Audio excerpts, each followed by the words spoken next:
throwing a round of golf. September 5th, 2025, Houston, Texas, USA. When Jonas asked his friend Carter to join him at his company's picnic, he promised platefuls of great barbecue and free drinks. "My tagging along won't seem weird?" Carter asked. "Nah, it's for friends and family. Anyone's invited. I need to make an appearance, but I don't want to go alone." The picnic was held in the parking lot on adjoining lawn next to the building where Jonas worked. When he and Carter arrived, a few hundred people were already milling around. The friends got in a line that led to one of the meat smokers churning out ribs. Jonas greeted co-workers he knew as Carter awkwardly stood next to him. After loading up plates with meat, roasted corn, and potato salad, they walked toward the folding tables and chairs set up on the grass. Along the way, Jonas spotted someone interesting. "Check it out. There's Rico Ryan under that tree. I should say hi." "Who's Rico Ryan?" "One of the company's founders. I'm pretty sure he's a billionaire. People say he's crazy. He'll spend money on weird bets and buying private islands filled with giraffes." The two friends changed direction, and Carter got a closer look at Rico Ryan, who leaned against a tree wearing a salmon-colored kilt and roughly white shirt. The thick hair on his head was graying, but his goatee was dyed jet black. He was in the middle of an intense conversation with a man dressed like a corporate executive. "Hi, Mr. Ryan," Jonas called as he approached the tree.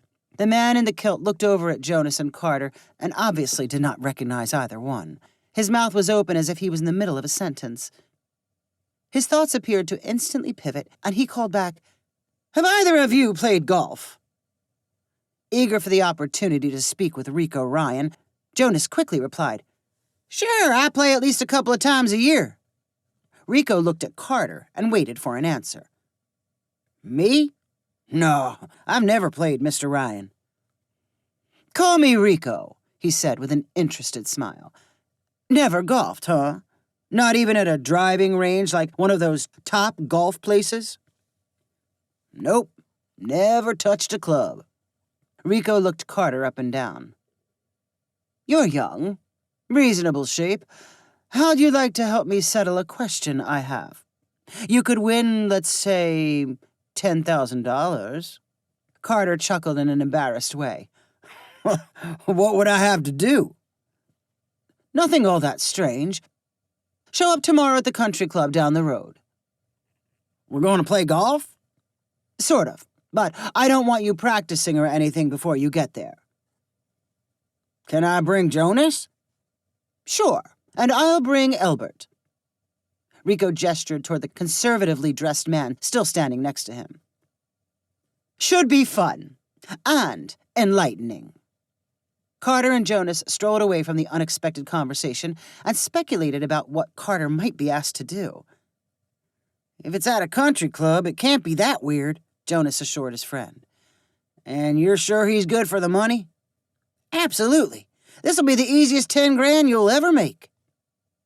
The two friends showed up at the country club the next morning and found Rico waiting for them. He was dressed in a classic golfing outfit, including long socks and puffy pants that only reached to his knees. Elbert was again standing next to him. "We don't have any clubs," Jonas said, holding out his hands to show they did not bring anything. "You can borrow clubs," Rico said to Jonas. Then he turned to Carter and said, "You won't be needing any. You see, I've always wondered how low a score someone can get by throwing the ball instead of hitting it. You ready to try?" Carter instinctively rotated his arm in a throwing motion. "I guess so. How do I win the $10,000? "I'll explain that later. For now, just concentrate on doing your best." Jonas and Carter drove their own golf cart to the first tee and talked about what was about to happen. "You sure he's got a lot of money to throw around?" Carter asked. "Yeah, don't worry about it. Like I said, have fun and throw your best."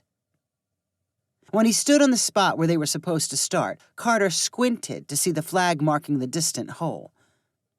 "This is par 4, 400 yards," Rico announced. How about the three of us swinging clubs take our shots, and then Carter can throw?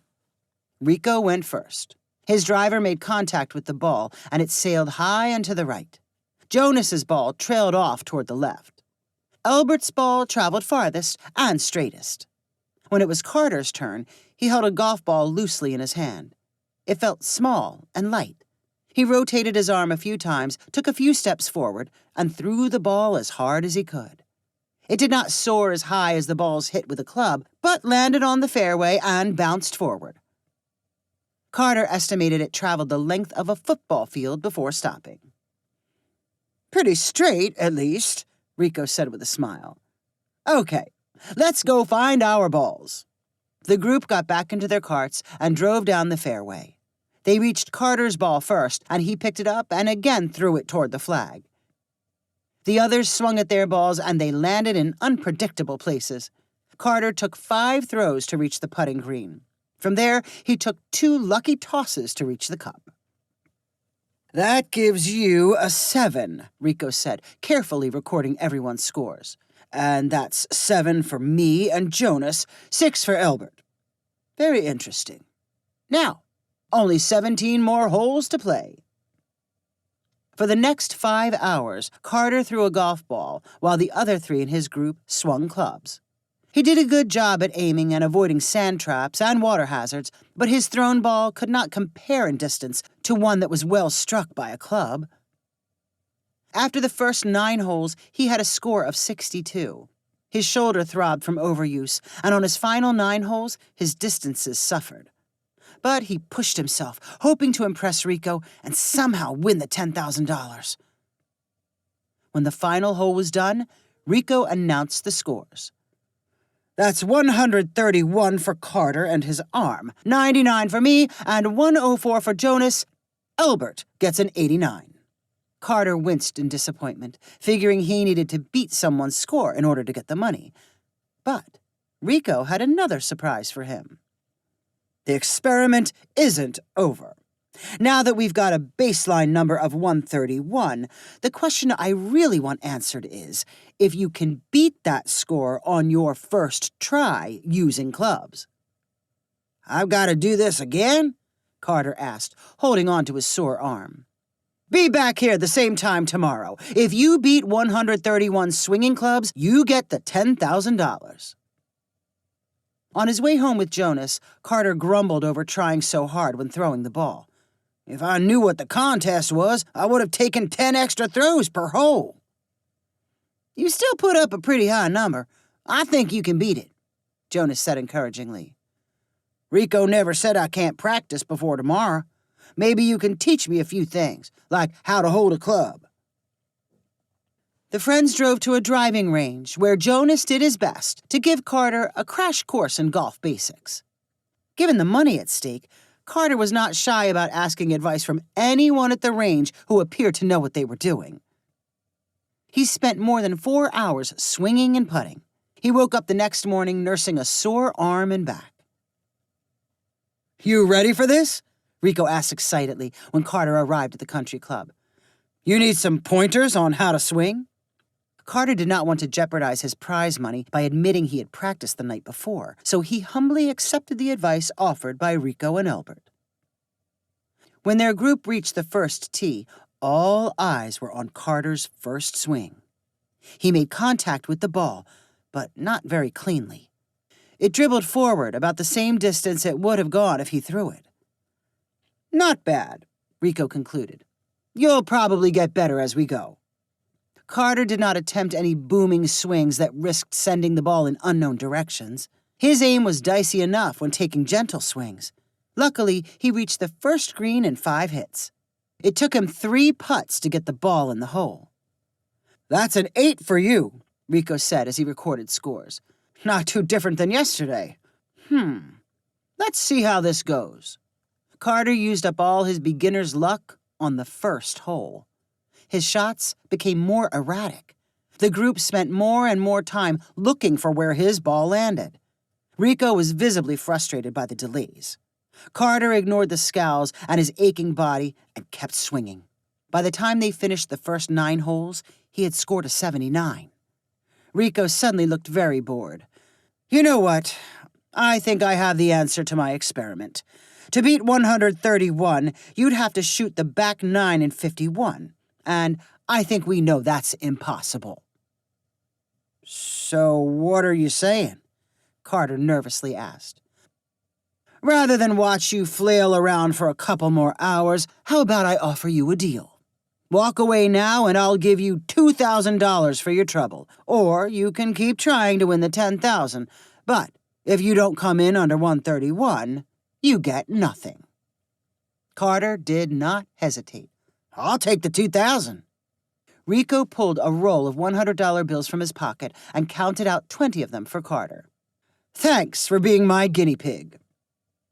Carter and Jonas drove their cart directly to the clubhouse while Rico and Elbert finished up their round. I guess you got the world's most bizarre introduction to golf, Jonas said. Now that you've been on a course, you can play the next time I try to organize a foursome. No thanks. You're not going to play again? I don't think it's for me. I learned more than I ever wanted to.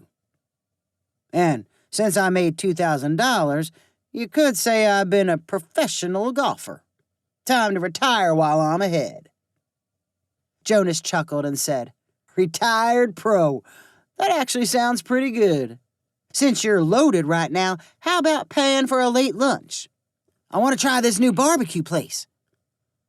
As long as no one from your work will be there. If you enjoyed this story, please rank it on the website 500ironicstories.com. Please subscribe on the website to get weekly updates as new stories are posted. And please share with friends using the convenient links available.